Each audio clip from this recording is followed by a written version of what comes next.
Hi everyone, it's Lori Stino again, and I'm here to talk to you tonight about cultural diversity.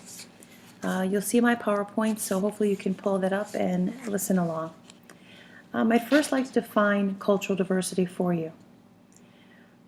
This is when different races, ethnicity, language, nationality, religion, and sexual orientation are represented within a community. However, it is not contained to this. When we first think of cultural diversity, we first think of race or ethnic or gender. Diversity, however, is much broader than this. It includes a person's mental and physical abilities, age, and the human qualities that differentiates us from one another. Along with diversity comes a variety of experiences and perspectives, all which impact our performance, motivation, success, and interactions with one another. Please click to slide 2. Diversity also impacts the workforce by driving up profits. Through marketing, using a diverse workforce builds trust with brands in a diverse targeted market. In operations of the corporation or organization, valuing diversity cuts down costs by reducing turnovers and absenteeism. It also increases motivation. Studies reveal that there are 3 areas in which diversity makes a financial impact on the organization, as we've discussed. A company's mission is not just to sell to one type of person, it's to sell to as many people that will buy. So having a diverse workforce, we can bring those experiences, perspectives, and our company into our own cultures and sell to them. Valuing diversity cuts costs by reducing turnovers and absenteeism. Employees who feel supported by their organizations feel obligated to return the favor, which results in higher job satisfaction and commitment. This is why there is less absenteeism and turnover rates. Diversity enhances employees' engagement by showing that companies understand and respect the different cultures and their perspectives. Valuing diversity also allows for a company to go after the most talented people around the globe. When a team is diverse, they can more successfully create new products or services to satisfy market needs. Slide 3. The benefits of hiring a diverse workforce. Creativity increases when people with different ways of solving difficult problems work together towards a common solution. Other cultures can offer insightful alternatives that one may have not considered. This is a tremendous advantage for diversity in the workplace. During times of change or internal examination, diversity offers the input of many minds. Teams with different ways of looking at the world, interpreting, using personal experiences to solve problems, and foreseeing future possibilities consistently outperform groups who work with single problem-solving perspectives. If we all came from the same place, had the same backgrounds, the same experiences, it is likely that we would only have 1 or 2 ways and limited knowledge into solving problems.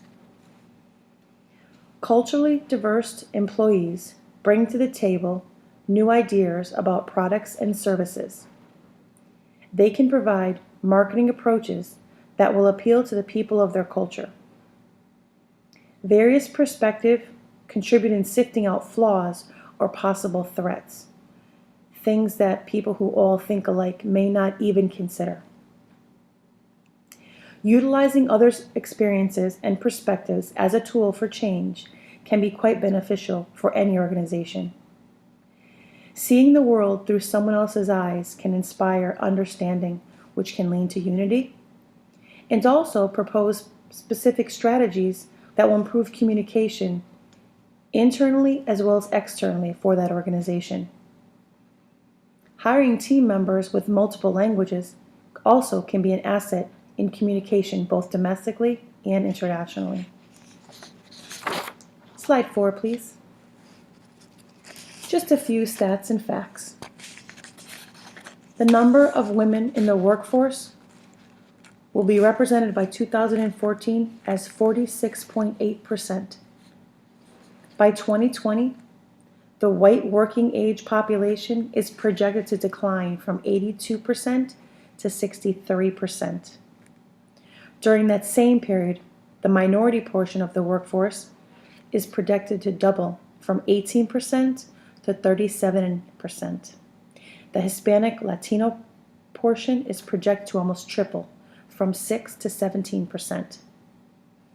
Many factors over the last decade have influenced the substantial influx of women into the American workforce, such as increased career aspirations by women, financial need for two parents to work, changes in our educational system, and growth in the workplace that support women, such as child and family care, as well as flexibility and the ability to work at home.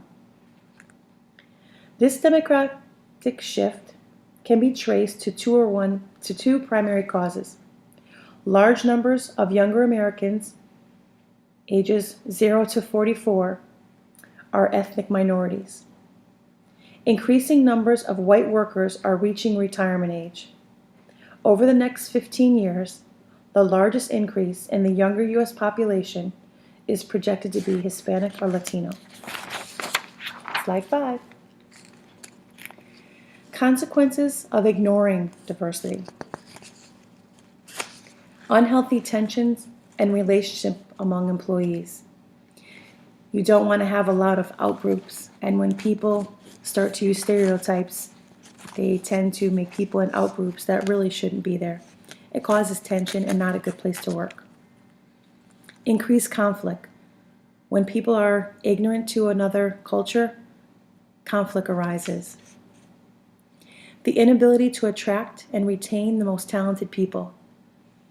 If you are only going to look for people who look like you, think like you, and act like you, you are not taking advantage of what this world has to offer. Legal complaints and actions.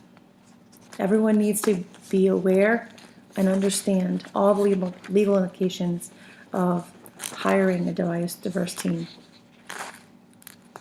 Loss of potential customer base. You're not going to have a very large customer base if your products or services are only sold by a particular class of people, race of people, or gender. You want to sell to everyone that needs your product or your services. You need to make sure that everyone understands that you respect, understand every culture, not just your own.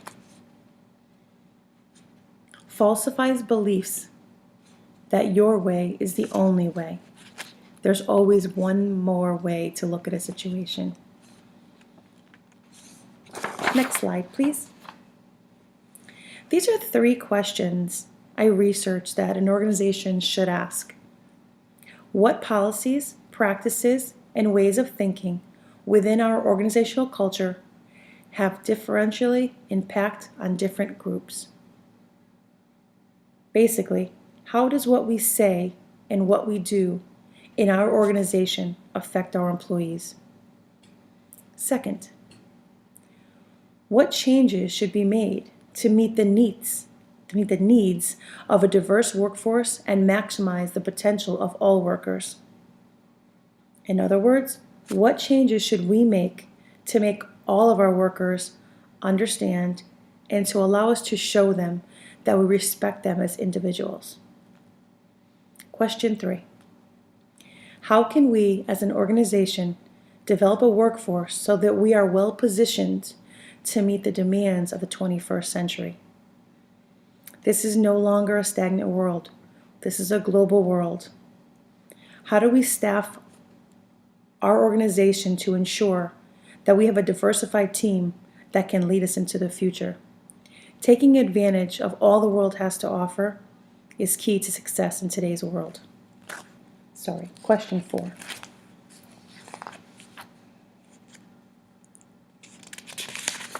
Paper's a little sticky, guys, sorry. I'm just going to show you this very quickly in case you don't have the slide. in case you see this face. If you see this face, it has the face and the pieces of every nationality and men and women. When we first see someone, instantaneously, we'll think a specific thing. We'll stereotype them instantaneously, knowing it or not, admitting it or not. Things such as doctors are all men, nurses are supposed to be women, teachers are supposed to be women, soldiers are supposed to be men, all black people are basketball players, all Olympic swimmers are white, women belong at home, and CEOs are 45 and European. Really? Not in today's world. Be careful. You don't always get what you see. Society has changed. Faces have changed. There is no longer one look that fits every profession. In order to tap into the talent and passions of the world, employers must only hire the best based on qualifications, experience, not looks. Employer beware. Everyone in your company should not just look like you. Next slide, please. Beware the stereotypes. When hiring a workforce, beware of stereotyping your candidates. Hire the best of the best, despite their gender, race, color, or sexual preference. The people you hire are your success. They can bring to the table everything that you may not have. The people you can hire bring more to the table if they don't all think alike, act alike, or speak the same. Diversity is the key to success for the 21st century. We're going to talk a little bit more now about organizational culture. We've decided what diversity is. We know what culture is. We're just going to speak a little bit now on organizational culture. Organizational culture includes expectations, experiences, philosophies, and the values that hold it together, and is expressed in its self-image, inner workings, interactions with the outside world, and future expectations. It is based on shared attitudes, beliefs, customs, written and unwritten rules that have been developed over time and are considered valid. Culture is a part of every organization. It dictates how things run, what's considered acceptable, and even possibly what people look like. Organizational culture typically begins with the founder of the organization. They set the tone for what is appropriate, acceptable, and necessary. However, over time, culture adapts to environmental contingencies. With every culture, there are usually several subcultures. For example, in a very large corporation, the organization's culture may be that of business suits and formal communication.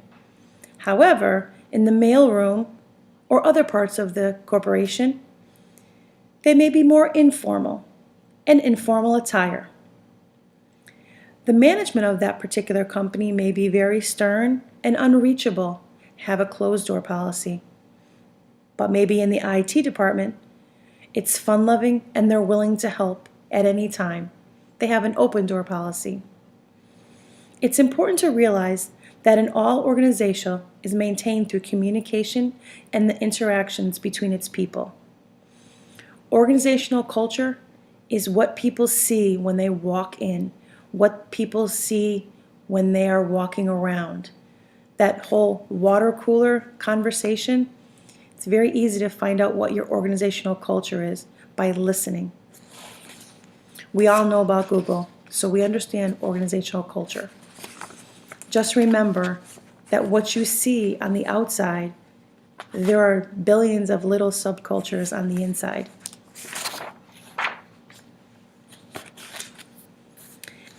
As the notion or idea of organizational culture became more prevalent in the world today, we realize that organizational culture is not something an organization has. It is something that it is. It is not to be managed. It is a correlation of practices, narratives, values, and artifacts that make an organization what it is. In the past, the right kind of culture could have made or break an organization. Today, the view in culture is something that an organization is.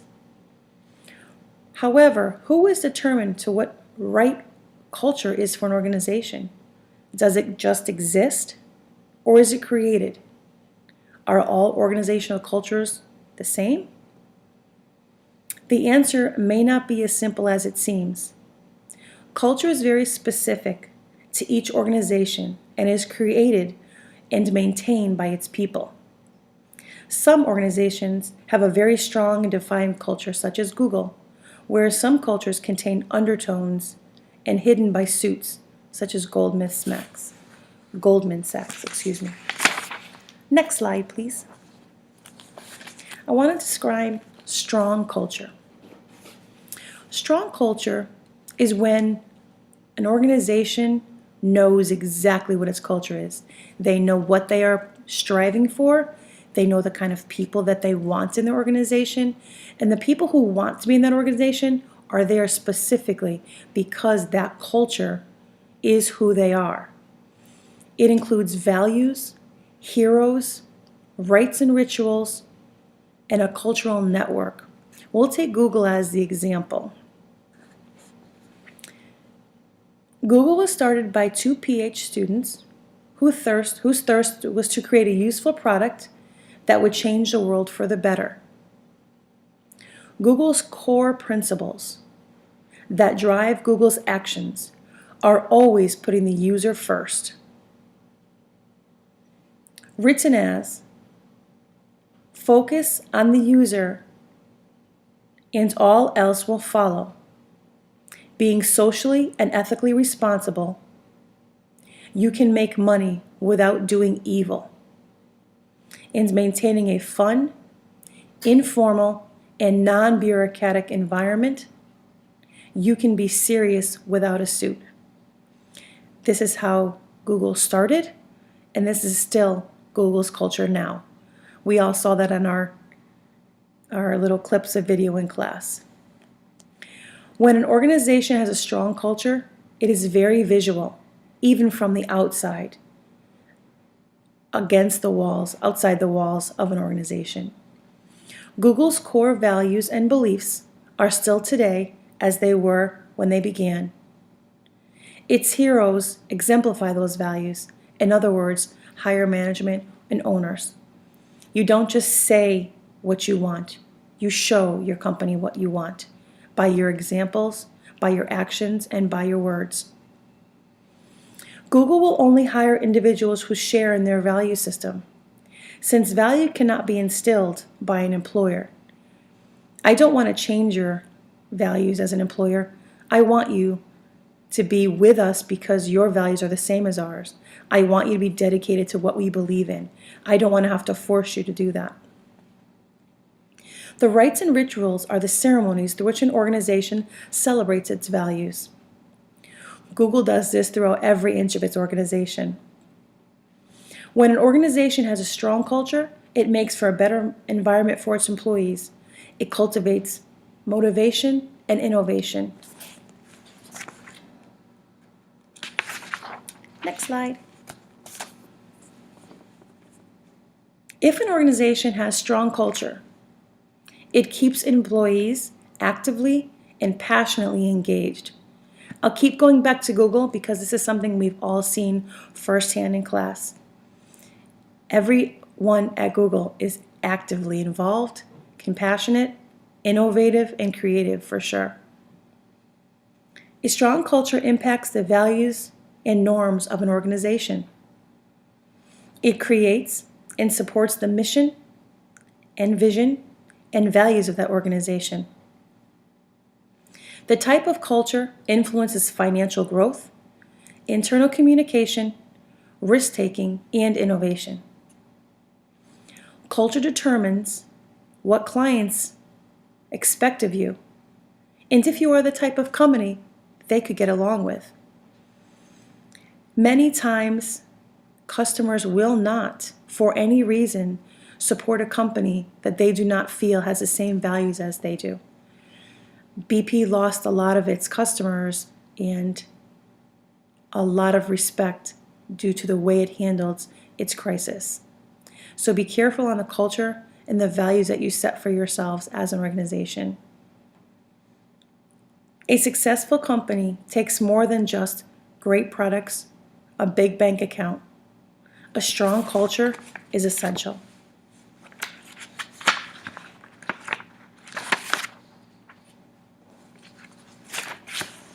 Organizational culture is also influenced by demographics. I'm just going to hold this up very quickly. If you look here, this is MIT's dorm rooms. To the other side is High Point University's dorm rooms, and outside its fun center. High Point University is a faith-based college. It creates innovation. It is one that has an extremely strong culture. As you walk through the doors, through your first orientation, the president will say to the people, "There are 4,000 of you here. By the end, only the best will still be here." He means that. If you're not willing to stand up to the values and the practices and the ethics that High Point requires of you, they don't keep you there. So it's very important that you want to be somewhere, because people with a strong culture, you will be thrown out very quickly if you're not in the same mode as they are. So I chose these two schools because they are completely different. If you saw the MIT, everything is very geometrical, it's very plain. It's geared towards a certain style of student. It's geared towards technology and science. So when you talk about organizational culture, it's very easy to see that. And the way that the students would celebrate at High Point would certainly be different from the same celebration at MIT. High Point celebrates and promotes diversity and is a faith-based university, as I said. Its campus has outdoor swimming pools that are used by students after a long day. The weather permits this type of culture year-round. MIT is geared to a specific industry, and faith is not a core value. You see its campus has a different vibe just by design of the buildings. Values, environment, and purpose contribute to the creation of a culture in its organization.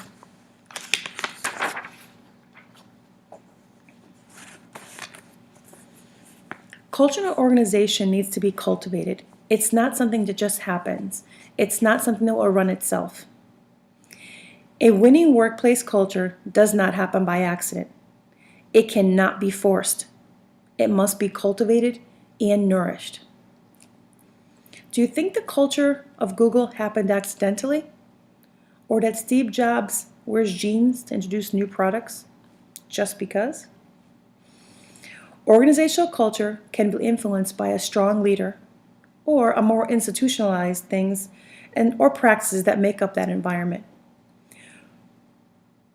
Whatever culture an organization wishes to create, it must be strategically planned and carefully nurtured.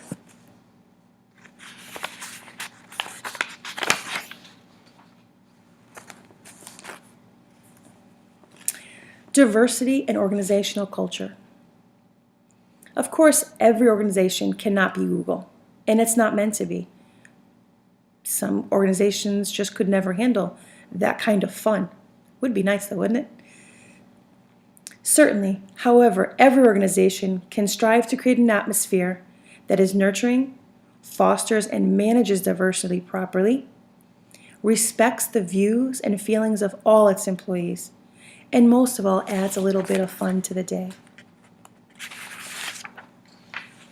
I found these 6 things to be key components to a great corporate culture. They must state a clear mission and live it every day. Don't say one thing and do something else. They must develop a strategic plan that is understood and embraced by all levels of the corporation, from the very lowest people to the very highest management. Everyone is equal. Everyone needs to understand the vision, the mission, and what is expected of them. It was said in my research, and I've said it a million times as well, great communication equals a great company. If we've learned nothing in this class, that should be the one thing we all walk away from with, is that communication is the key to everything. Be flexible and open to change. Think about that one. Be open and accepting change. That means you as a supervisor or you as an employee. Keep an open mind. Keep your eyes and your ears open. Don't be judgmental. Don't be quick to stereotype somebody. Listen, you'll probably learn a whole lot. Most importantly, have fun. Work should be a place you want to go. If your work is not a place you want to go, try something that will make it a little fun, even if it's just within your little circle. That's my presentation on cultural diversity and organizational culture. I hope you've enjoyed it. Sorry it took a little longer than it was expected, but it was a pleasure working with every single one of you. I certainly learned a lot from all of you, and I hope I was able to brighten your days a little bit as well. Thank you all. Have a wonderful night, and I hope to see you around school. Take care.